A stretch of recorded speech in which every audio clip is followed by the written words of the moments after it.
Hello everyone, Hillside Farm here. It's been a while since we posted a video, but we're not on Facebook other than throwing some pictures up once in a while, but we do communicate through other means with some of our friends out in different parts of the country throughout West Virginia, North Carolina. We have some friends down in different states that we talk with, and today we're talking about the drought here in West Virginia.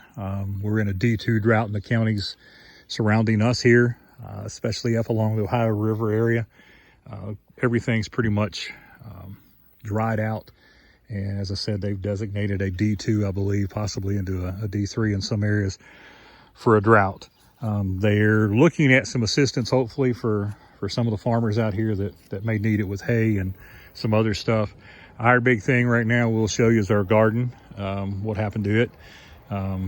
We'll probably get some bad comments. Oh, you should have fertilized, you should have watered, or you can see, I don't know if you see it, there's some drip irrigation lines that tied in here that we had.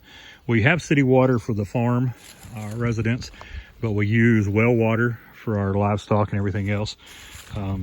Water in this garden was it is like clay soil. We've amended it some, and or at least a little bit, or it wouldn't have grown what little bit it has over the past few years.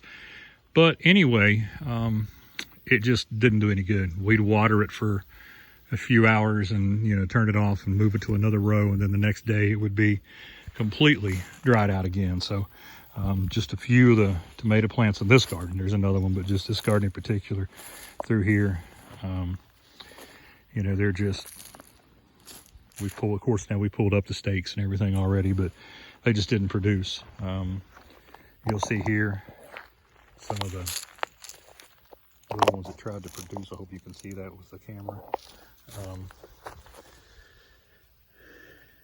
We still left a cage on a couple of these because they were trying to produce, so we thought we'd see what they do.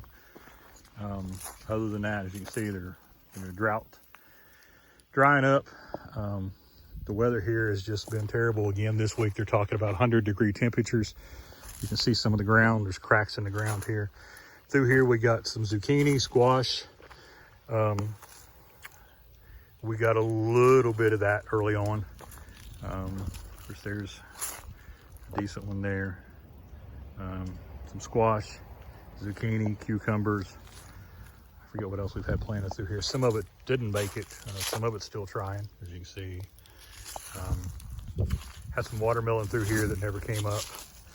Some potluck beans from the greenhouse, from people just shuffling them and dropping them out. Threw those in the ground, that little pile there. A few of those came up.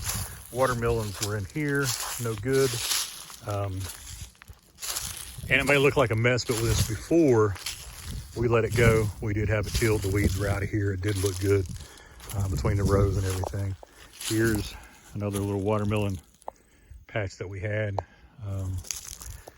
There's a couple little vines right there trying to survive. The onions, we had the onions right there. They did fairly well. We've pulled all of those. Didn't get real big. And I know, again, the soil's not the greatest, but for where we live here and from the amendments we put into it, it's a slow process. This is our our potatoes, I'm sorry. Go out to about where those orange poles are out there. We hope they did fairly good. They've died off already, so we're getting ready to start digging them here in the next few days. The bean patch,